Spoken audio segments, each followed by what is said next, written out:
नाजरीन आदाब, सियासत टीवी के रास नशरियात में आपका इस्तकबाल है।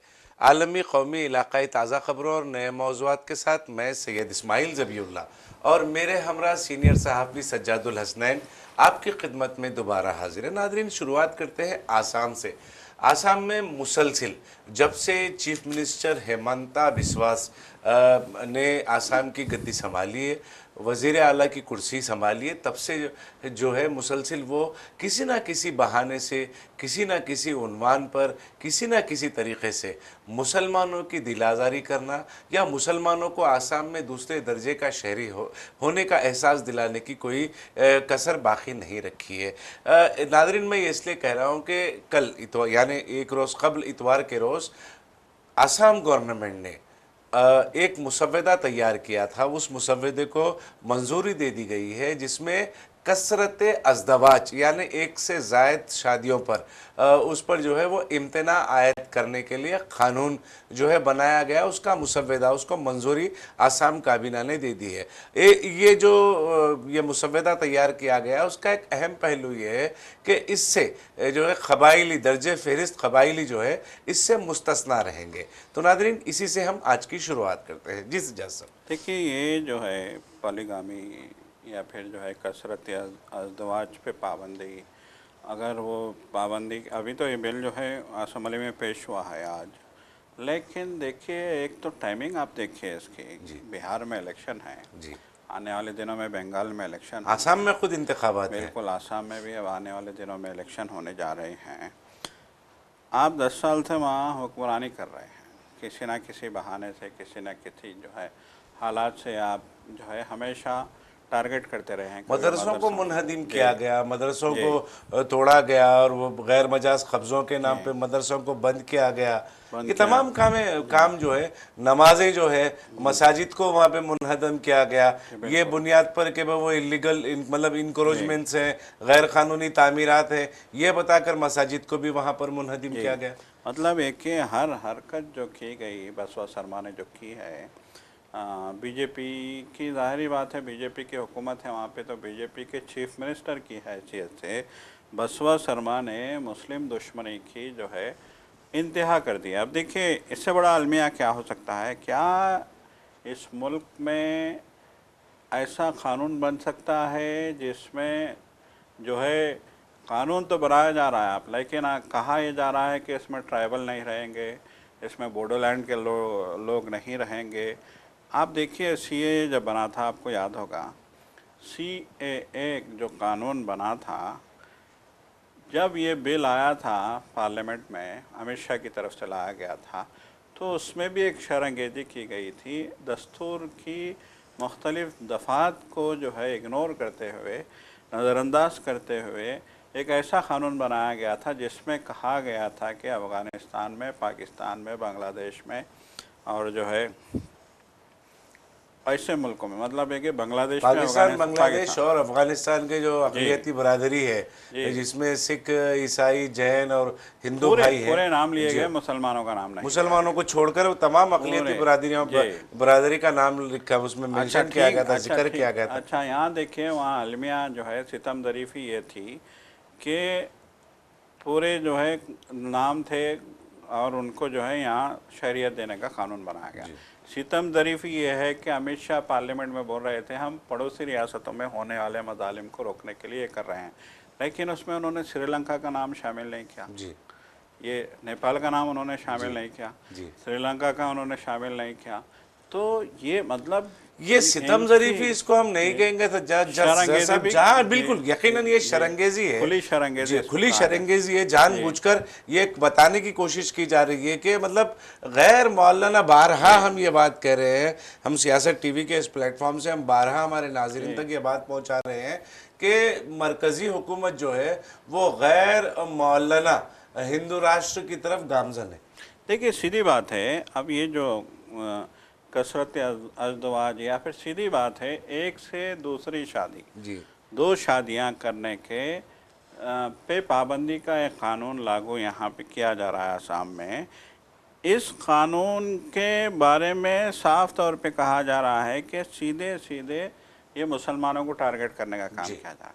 एक तो पहली बात तो ये कि मुस्लिम पर्सनल लॉ बोर्ड की जो है इसमें नफ़ी की मतलब है कि मुतसादम है ये कानून। जी जी। मुस्लिम पर्सनल लॉ जो है मुसलमानों की शरीयत से जो है ये कानून जो है मुतसादिम। टकराता है, जी सबसे सबसे सीधी बात है।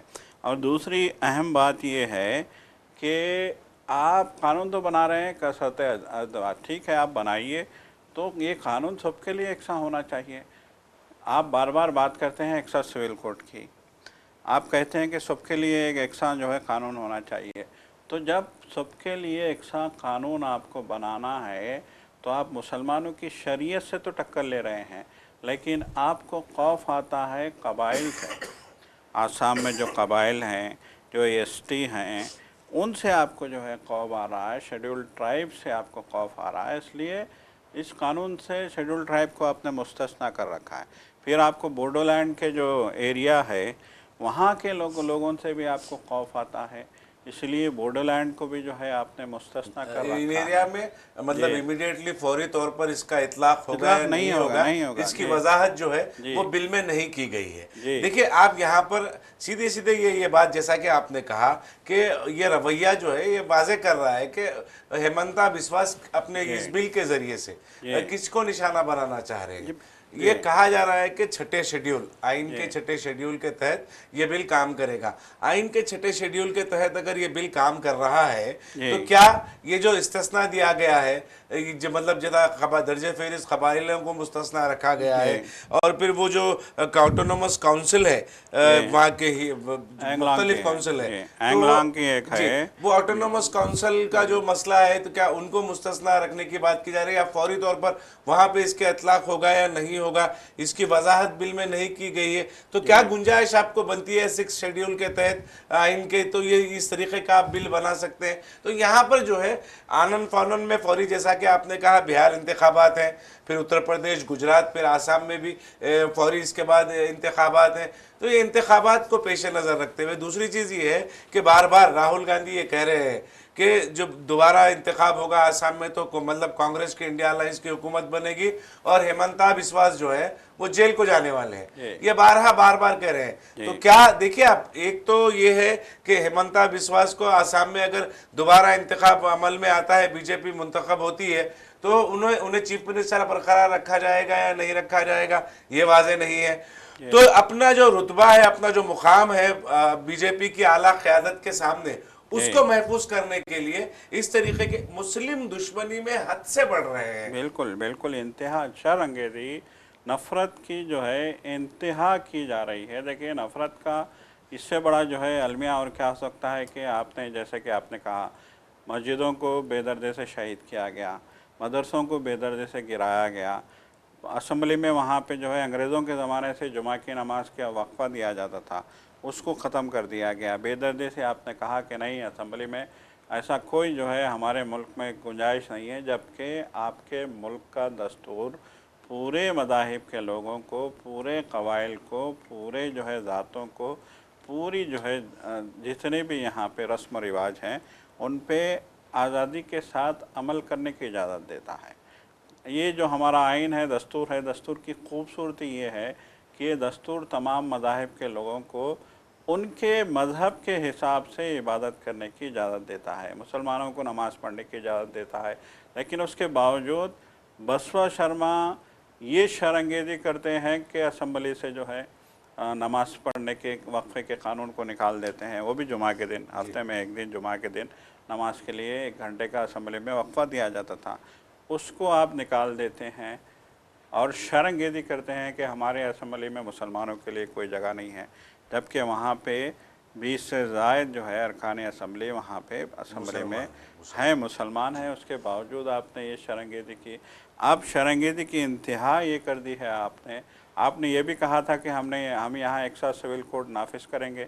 अब देख लिया आपने कि यहाँ कबाइलियों का एक बहुत बड़ा जो है मरकज़ है आसाम, तो आपको लगा कि जो है ये जो है नहीं हो सकता, तो फिर आपने जो है एक नई शरअंगेज़ी शुरू कर दी कि पोलोगमी का जो है एक बहाना निकाला आपने, निकाल के अब एक बिल जो है कानून बनाने की। अब देखिए अलमिया ये है, ये हम इसको क्या जुल्म कहें नहीं बदमाशी कहें कि जो है पोलीगामी के कानून पे अमल नहीं करेगा, या एक से ज़ायद शादी करेगा उसको 7 साल की जेल जो है काटनी पड़ेगी। जी। तो यकीनन ये जो काम किए जा रहे हैं सिर्फ़ और सिर्फ सीधा मतलब ये है कि मुसलमानों को निशाना बनाओ, मुसलमानों को टारगेट करो। यकीनन टारगेट जी, किया जा रहा है, मुसलसिल किया जा रहा है, तो जी, शायद मुमकिन है। देखिए, ये इसी निशाने का हिस्सा ये है जी, कि गोलपारा का जो इलाका है वहाँ जी, पर इनेदामी कार्रवाई इससे कबल भी हुई थी। जी, और फिर मैं मतलब हमारे इस लाइव शो को आने से पहले भी कुछ खबरों की तलाश कर रहा था, तो इस खबर पर भी नज़र पड़ी कि गोलपारा में दोबारा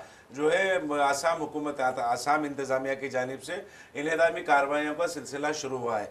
कुछ मनाजिर भी मैंने देखे कि बुलडोज़र चल रहे हैं घरों के ऊपर, जो आरिजी मकानात वहाँ पर बने हुए हैं, झोपड़ियाँ जहाँ पर बने हुए हैं, उन पर मुनहदिम वो उन्हें तोड़ने का काम किया जा रहा है। 580 जो है मकानात फिर इंतजामिया के अथॉरिटीज़ के जो है वो निशाने पर हैं। तो आप देखिए, एक तरफ इस तरीके का काम किया जा रहा है कि मुसलमानों की शरीयत में मदाखलत करें, दूसरी तरफ गोलपारा का जहाँ तक मामला है वहाँ पर आबादी जो है अक्सरियत मुसलमानों की है। जी, और फिर यौमिया उजरत पर काम करने वाले गरीब तबकात की, गरीब मुसलमानों की वहाँ पर आबादी है, जिससे मुसलसिल गोलपारा में निशाना बनाया जा रहा है इनेदामी कार्रवाइयों के नाम पर। जी, बिल्कुल। देखिए, ये बहुत ही जो है इसी सिलसिले में हम बात करते आ रहे हैं कि वहाँ असेंबली में बिल पेश किया जा रहा है मुसलमानों को निशाना बनाकर, और यहाँ पे गोलपारा में मुसलमानों के घर गिराए जा रहे हैं। 580 जो है फैमिलीज़ बेघर हुई हैं इस कार्रवाई से, ये जो जालिमाना कार्रवाई की गई है। और 153 हेक्टर्स पे फैले हुए ज़मीन को जो है ये कहते हुए खाली कराया जा रहा है कि ये सरकारी ज़मीन है। तो देखिए, उसूल क्या है इस मुल्क का दस्तूर, इस मुल्क का आइन हर शहरी को तालीम, हर शहरी को दवा, हर शहरी को खुराक और हर शहरी को घर देने की ज़मानत रोटी देता है। कपड़ा और मकान जी, की बिल्कुल, जमानत जो है। ज़मानत देता जी है। जी। और ये इंडिया ही का कानून नहीं है। आप दुनिया के किसी भी मुल्क में जाएंगे तो वहाँ वो मुल्क अपने शहरियों को रोटी कपड़ा मकान देने का पाबंद है, हत्ता कि वो तालीम भी देने का पाबंद है, हत्ता कि वो आपको दवा भी देने का पाबंद है। यकीनन जो हम देख रहे हैं बड़े बड़े अस्पताल सरकारी, ये उसी कानून के तहत कायम हैं और चल रहे हैं। तो यहाँ कानून ये है कि आप लोगों को घर दो, गरीब के सर से छत छीनने का कोई कानून नहीं है। साफ़ तौर पे सुप्रीम कोर्ट ने भी कहा है मुख्तलिफ मुकदमात के जो है केसेस में, मतलब एक समाअत के दौरान साफ़ तौर पे कहा है कि किसी का घर आप गिराते हैं तो फिर उसको मुतबादिल देना आपकी ज़िम्मेदारी है। उसको जब तक आप मुतबादिल नहीं देंगे उस वक्त तक आप उसका घर नहीं गिरा सकते। तो साफ़ तौर पे आप सुप्रीम कोर्ट के अहकामात की खिलाफ वर्जी कर रहे हैं। साफ़ तौर पे देखिए, डंके की चोट पे एक जानिब जो है असेंबली में कानून पेश किया जा रहा है तो उस कानून में लिखा जा रहा है कि शेड्यूल ट्राइब इससे जो है मुस्तस्ना रहेंगे, और दूसरी जानिब गोलपारा में घर गिराए जा रहे हैं। तो सीधी बात है, जैसा कि आपने कहा कि वहाँ मुसलमानों की अक्सरियत है, तो मुसलमानों पे बुलडोज़र चलाया जा रहा है। और बार बार देखिए, योगी आदित्यनाथ बार बार बोलते हैं, जब भी वो बिहार में इलेक्शन में भी आए थे, वो तकरीरों में बड़े फ़ख्र से वो कहते हैं कि हमने बुलडोज़र से इनको कुचला है, हमने बुलडोज़र से इनके घर तोड़े हैं। बड़ा फ़ख्र महसूस करते हैं, लेकिन जो है इंसान का फ़ख्र दो मतलब नहीं, किसी ठीक काम है, का नहीं। फखर है आप, लेकिन अगर कोई बीजेपी का एक आम लीडर अगर इस बात की इस तरह की बात करता है जी, और फखरिया बात करता है, तो ठीक है, फिर भी अपने सियासी मुकाम बनाने के लिए वो कर सकता है। मगर एक आईनी ओहदे पर बैठकर आइन पर हलफ लेकर कि भाई हम तमाम के साथ इंसाफ करेंगे, मसावत करेंगे, किसी के साथ भेदभाव नहीं करेंगे, किसी के साथ इम्तियाजी सलूक नहीं करेंगे, किसी के साथ जानिबदारी का रवैया अख्तियार नहीं करेंगे, इस तरीके का आप अहद लेने के बाद अगर बोलते हैं, फ़खरिया ये इस तरीके की बात करते हैं कि हमने उग्रवादियों को, हमने मुल्लाओं को, हमने कट मुल्लाओं को कुचल दिया है, बुलडोज़र से कर दिया है, तो ठीक है, ये बात समझ में आती है कि इस मुल्क के आइन को आप नहीं मानते। शायद आपके नज़रिया जो है, इस मुल्क का जो आइन है वो मनुस्मृति है। देखिए, अब मैं इस वास्ते ये बात कर रहा हूँ, बीजेपी हो या आरएसएस हो, बजरंग दल हो या विश्व हिंदू परिषद हो, या फिर कोई और तंजीमें हो जो कट्टरवादी है, जो शिद्दत पसंद है, हिंदू शिद्दत पसंद तंजीमें है, भगवाधारी तंजीमें है, उन्हें उनका मसला क्या होता है? अगर कोई मुसलमान है, कोई मुसलमान किसी पार्क में क्योंकि मुकर्ररा वक्त पर नमाज पढ़ने का हुक्म मुसलमानों को है। तो मुकर्ररा वक्त पर अगर कोई मुसलमान किसी पार्क में कोई 4-5 लोग जमा हो जाते हैं, अगर वो नमाज अदा करते हैं, कुछ फ़ोटोस आ जाते हैं, तो इनके पेट में और सर में दर्द शुरू हो जाता है। अगर कहीं पे चलती ट्रेन में अगर कोई नमाज पढ़ रहे हैं, तो उसके वीडियोस फोटोस लेके शेयर करके इनके सर में पेट में दर्द शुरू हो जाता है। अब फिर दोबारा सर में और पेट में दर्द बीजेपी के हो रहा है, इसलिए क्योंकि बेंगलुरु एयरपोर्ट पर कुछ मुसलमान है जो है, उन्होंने नमाज करती हुई उनकी तस्वीरें जो है नमाज पढ़ती हुई कुछ वायरल हुई है, जिसकी वजह से बीजेपी परेशान है। चिराग पाए वो सिद्धारामैया हुकूमत से ये पूछ रही है कि इस मामले में आप क्या कहेंगे। आरएसएस के मुतालिक आपका बोलना क्या है। देखिए, आरएसएस और ये जो एयरपोर्ट पर नमाज पढ़ने वाले लोग हैं, दोनों में किसी किस्म का कोई तकाबुल नहीं है। आरएसएस अपनी लाठियां लेकर जो है वो सड़कों पर घूमते हैं, वो स्कूलों में जाते हैं, स्कूलों में जाकर वो दर्स नौजवानों को देते हैं जिससे मुल्क में नफरत हो। और जो मुसलमान जो है, अगर वो नमाज पढ़ रहा है एयरपोर्ट पर, नमाज पढ़ने के बाद जब हाथ उठाकर वो दुआ करता है, तो वो दुआ में मुल्क के अमन और सलामती की बात करता है, मुल्क में नफरत फैलाने की बात नहीं करता। जब आप दुआ लेके बीजेपी वाले ये तस्वीर को लेकर लाकर ज्वाइन कर रहे हैं और उसको ये कह रहे हैं कि सिद्धारामैया क्या, अब आरएसएस के मुतालिक उनका मौक़िफ़ क्या है, ये पूछ रहे हैं। बिल्कुल, देखिए सीधी सी बात है कि बीजेपी आरएसएस जो है नमाज से खौफज़दा है, ये साफ जाहिर हो रहा है। उन्हें नमाज से खौफ आता है। आपको भी याद होगा, हमने ही जो है बात की थी इससे पहले भी, पुणे में शनिवार वाड़ा जो वहाँ का तारीख़ी मकाम है, वहाँ पे चंद ख़वातीन ने नमाज अदा की थी। देखिए सीधी सी बात है, बार बार कहा गया है, मुख्तलिफ़ चैनलों पे भी जो है लोग ये कहते हैं कि मुसलमानों के लिए नमाज का एक टाइम होता है, वो टाइम उनके लिए जो है वो एक कंडीशन है। अगर आप नमाज़ अदा कर रहे हैं तो आप उसी टाइम के अंदर में आप नमाज़ अदा करेंगे, एक कंडीशन है। और इसी कंडीशन की बुनियाद पे अगर मुसलमान कहीं आम मकाम पे नमाज़ अदा करता है तो ये उसके मज़हब, उसके अक़ीदे और उसके जो है तरीक़े का जो है एक हिस्सा है। चाहे वो बेंगलुरु एयरपोर्ट की हम बात करें, वहाँ नमाज़ अदा की गई हो, चाहे किसी रेलवे स्टेशन पे नमाज़ अदा की गई हो, चाहे किसी जो है जंगल में नमाज़ अदा की गई, यकीनन जो है ये जो नमाज है ये शरंगेज़ी या फिर जो है इश्तियाल अंगेज़ी का हिस्सा नहीं होती।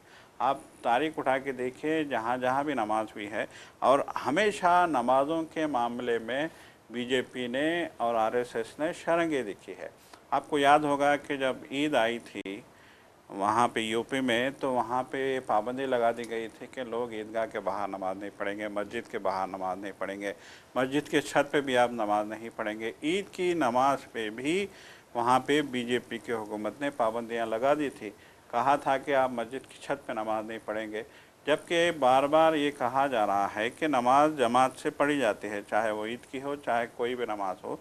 और ईद के तौर पे, ईद के दिन में ख़ास तौर पे ये होता है कि चूँकि नमाज एक ही टाइम में होती है, इसीलिए जब बहुत बड़ी तादाद में लोग आ जाते हैं तो जहाँ जगह मिलती है वहाँ सब बना लेते हैं। ये आधे घंटे का या 15 मिनट का मसला होता है, लेकिन उन्होंने जानबूझ के इसे इशू बनाया। और आपको याद होगा कि इससे पहले भी हमने मध्य प्रदेश के जो है एक बस के वाक़ये का जिक्र किया था, जिसमें जो है एक ढाबे पे बस रुकती है खाना खाने के लिए। जी। लोग खाना खाने के लिए जाते हैं तो उस बस में से 2-3 लोग उतरते हैं, ड्राइवर से पूछते हैं टाइम है, तो ड्राइवर कहते हैं कि टाइम है, तो कहते हैं कि हम यहाँ नमाज़ पढ़ लेंगे जब तक लोग खाना खा लेंगे। वो जाके वहाँ पे नमाज़ पढ़ते हैं, तो उसी बस में मौजूद एक शरंगेज़ अपने फ़ोन से वीडियो लेता है और ये कहता है कि नमाज के लिए बस रोकी गई। और चूँकि वहाँ बीजेपी की सरकार थी तो फौरी तौर पे बस ड्राइवर को सस्पेंड कर दिया गया।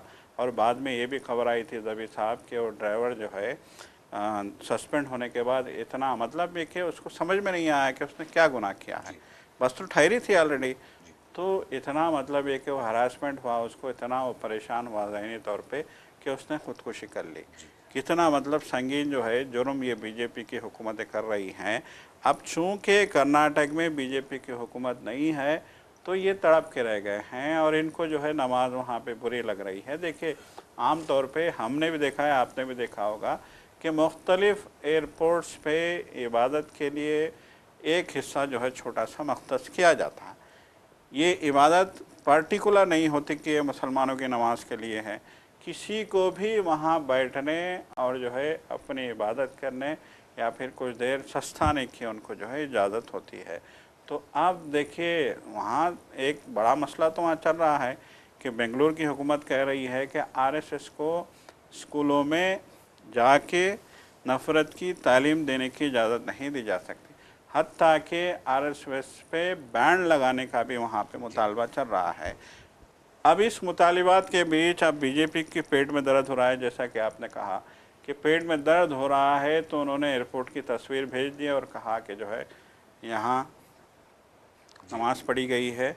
आप सिद्धारामैया क्या कहते हैं? बीजेपी के आरएसएस के मुताल्लिक सिद्धारामैया का क्या मौक़िफ़ क्या है? जी, देखिए, बिल्कुल। जैसा कि मैंने कहा कि जैसा ही जहाँ जहाँ पे भी नमाज पढ़ने के तस्वीर आते हैं, जी। पब्लिक प्लेसेस पर तस्वीरें, वीडियोस, फुटेज आते हैं, तो जी। बीजेपी आरएसएस के सर में दर्द शुरू हो जाता है। जी। और यकीन मानिए, इस मुल्क को ये लोग कहाँ ले जाना चाह रहे हैं, नफ़रत के किस कोने में खड़ा करना चाह रहे हैं, ले जाकर समझ में नहीं आता। सज्जा साहब, 7 नवंबर का एक वाक़या है जो पिछले 2 दिन से शदीद तौर पर इंटरनेट पर वायरल हो रहा है।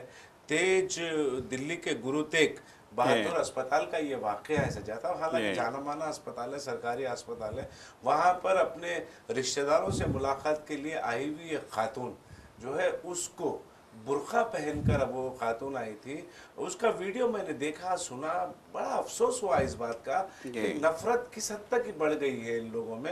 और नफरत को ये मतलब आप समझ नहीं रहे सज्जता, बारहा हम ये इशारा कर रहे हैं। अब बांग्लादेश में अगर शिद्दत पसंदी बांग्लादेश ने अख्तियार की तो बांग्लादेश का क्या हाल है देखे आप। बिल्कुल पाकिस्तान ने शिद्दत पसंदी अख्तियार की मजहब की बुनियाद पर, तो पाकिस्तान का क्या हाल है देखिए आप। दुनिया के सबसे गरीब ममालिक में इन ममालिक का शुमार हो रहा है। तो जो नफरत है या शिद्दत पसंदी है, वो मुल्क को नुकसान पहुंचाने वाली चीज़ है।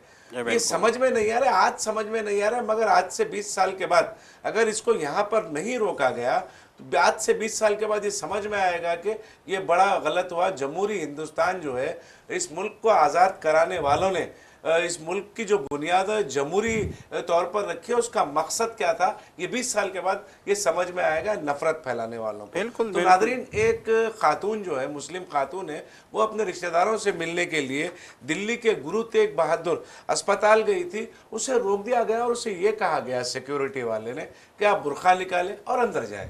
जी बिल्कुल, देखिए ये बहुत ज़्यादा ख़ास तौर पे यही बात हो रही है कि ख़ास तौर पे हिंदी बेल्ट में जहाँ पे जो है बीजेपी की हुकूमत है, वहाँ पे बहुत ज़्यादा नफ़रत फैलाई जा रही है और बहुत ज़्यादा जो है हालात ख़राब किए जा रहे हैं। कल भी मैं देख रहा था कि एक उनके धर्मगुरु हैं जो बीजेपी के बड़े कट्टर हामी हैं, हरियाणा में एक रैली के दौरान वो कह रहे थे कि लव जिहाद और बुर्का जिहाद को हम ख़त्म करेंगे। वो कह रहे थे मतलब है कि उनको ये लग रहा था कि लव जिहाद में जो है हिंदू ख़वातीन को, हिंदू लड़कियों को जो है मुसलमान जो है शादी कर रहे हैं, तो वो ऐलान कर रहे थे कि बुर्खे वाली ना बनो, शेरों वाली बनो, बुर्खे वाली ना बनो, वो ऐलान कर रहे थे।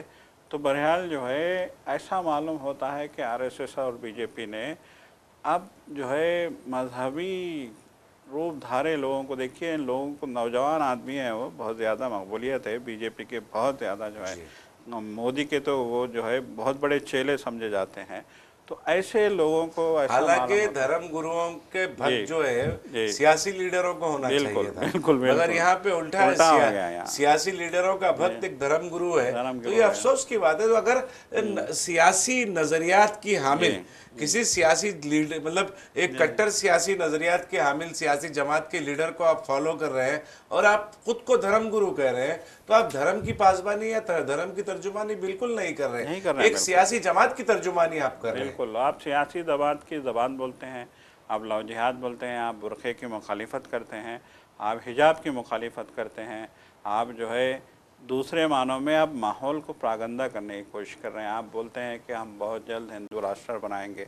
इस तरह के जो हालात पैदा किए जा रहे हैं, उसी का नतीजा है कि आज जो है दिल्ली के अस्पताल में ये जो है ये सानेहा बोलेंगे हम कि खातून को बुरखापोश, सबको मालूम है, पूरी दुनिया को मालूम है कि मुस्लिम ख़वातीन जो है जो पर्दा करते हैं वो बुरखे में वो बुर्का पहनती हैं और किसी के लिबास पहनने पे जो है इस मुल्क का आइन जो है कोई वो नहीं करता, पाबंदी कोई आइन ने एतराज़ नहीं नहीं करता, लगाई है, हर पाबंदी किस्म नहीं की करता, आज़ादी बिल्कुल है, आज़ादी है। हर किस्म जी की आज़ादी है, खाने जी पीने की आज़ादी है, जी इज़हार बिल्कुल ख्याल की आज़ादी है, क्या पहनना है उसकी मुकम्मल आज़ादी है, जी क्या नहीं पहनना है उसकी जी मुकम्मल आज़ादी है, क्या तालीम हासिल करना है उसकी उसकी भी भी मुकम्मल आज़ादी, आज़ादी है। बिल्कुल बिल्कुल। आइन ने बिल्कुल आइन जो जी बनाया है इस मुल्क के मुजाहिदीन आज़ादी ने जी आइन को जो बनाया, ख़ास तौर पर डॉक्टर भीमराव बाबा साहेब अम्बेडकर जी का इसमें अहम रोल रहा है। उन्होंने तमाम चीज़ों को पेश नज़र रखा,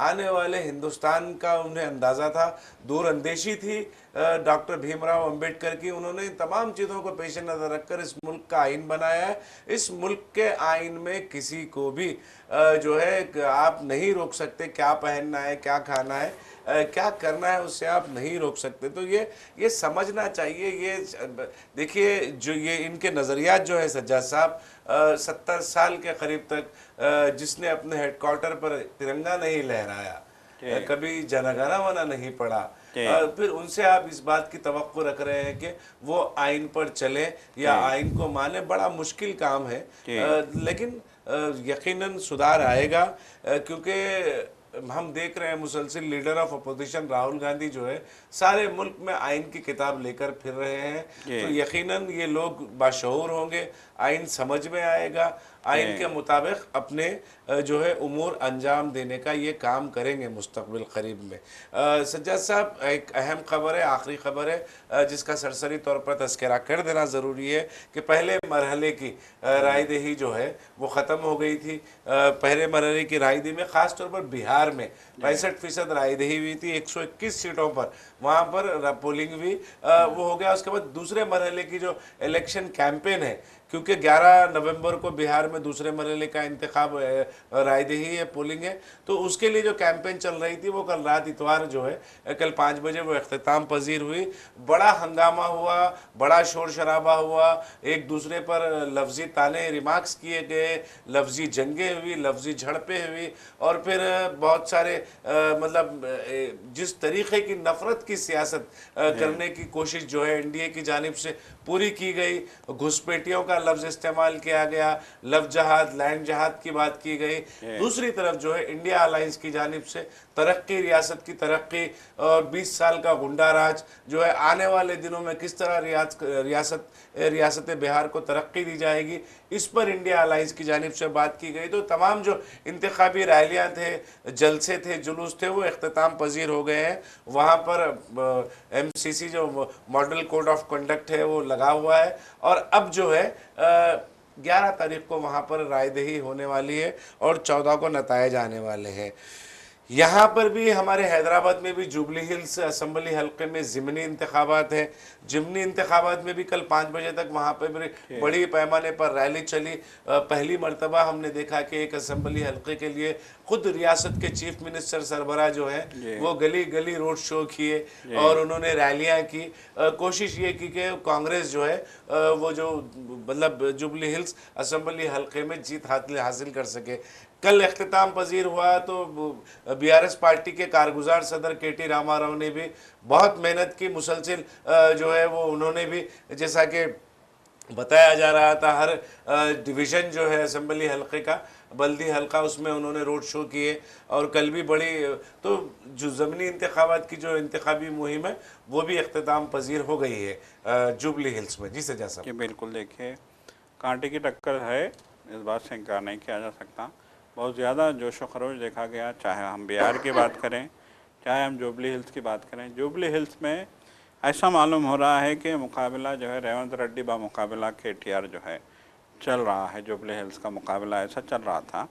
बहुत ज़्यादा जो है वहाँ पे अजहरुद्दीन भी मैदान में उतारे गए थे, और फिर जो है और भी बहुत सारे लीडरों को कांग्रेस वजरा वगैरह, रियासती वजरा जी वगैरह पूरा जी कैंप किए हुए थे। काम किए हुए जरूरत थे। कल तो मतलब पूरा कैंपेन खत्म हुआ था। कल का जो जी कैंपेन की जो क़यादत कर रहे थे वो अजहरुद्दीन ही कर रहे थे। जी बिल्कुल। तो बहुत बड़े पैमाने पे जुबली हिल में भी जो है इंतखाबी मुहिम देखने में आए। ऐसा मालूम हो रहा था एक हल्के का नहीं बल्कि पूरी रियासत का रियासत का इंतखाब है। इलेक्शन चल रहा तो है। जी। ये यहाँ भी कांटे की टक्कर है, बिहार में भी कांटे की टक्कर है। बिहार में तेजस्वी और राहुल गांधी ने बीजेपी को, नीतीश कुमार को, मोदी को, अमित शाह को नाक को चने चबवा दिए हैं, इस बात से इनकार नहीं किया जा सकता। कल अमित शाह के चेहरे पे हवाइयाँ उड़ रही थीं, उनकी ज़ुबान कंट्रोल खोल चुकी थी और नफ़रत की जितना जहर था उस जहर उन्होंने अपनी तकरीरों में लोगों में फेंकने की कोशिश इसके की। ऐन बराक साहब देखे राहुल जी। गांधी वगैरह, जी। तेजस्वी वगैरह जो पुरसुकून दिखाई दे रहे थे, बिल्कुल, उनकी बिल्कुल। बॉडी लैंग्वेज बिल्कुल मुनफरिद थी। और जी। तेजस्वी ने पीटीआई से बात करते करते ये कहा कि हम एनडीए जो है, इंडिया अलायंस जो है जी। वो जीत रहा है, हम हुकूमत बना रहे जी, हैं। बिल्कुल। तो नादरीन को हमारे बता दें कि 11 नवंबर को 122 असेंबली हल्के जात पर बिहार में दूसरे मरहले की रायदही होने वाली है। 14 नवंबर को नताइज आएंगे, देखेंगे कि नताइज में बिहार पर किसकी हुक्मरानी होती है और जुबली हिल्स इलेक्शन जो है वो किसकी जो इंतखाबी मुहिम है वो कामयाब हुई है, वो ज़रूर देखेंगे। फिर हमारे नाजरीन को भी तमाम तफसीलात से हम वाकिफ़ करवाते रहेंगे। तो नाजरीन, अब वक्त हो चला है सियासत टीवी के दीगर प्रोग्रामों से आप जुड़े रहें। हमारा ये प्रोग्राम आपको कैसा लगा आप ज़रूर अपनी राय कमेंट बॉक्स में इरसाल करें और सियासत टीवी की सारी टीम को अब दे इजाज़त। खुदा हाफिज़। खुदा हाफ़िज़।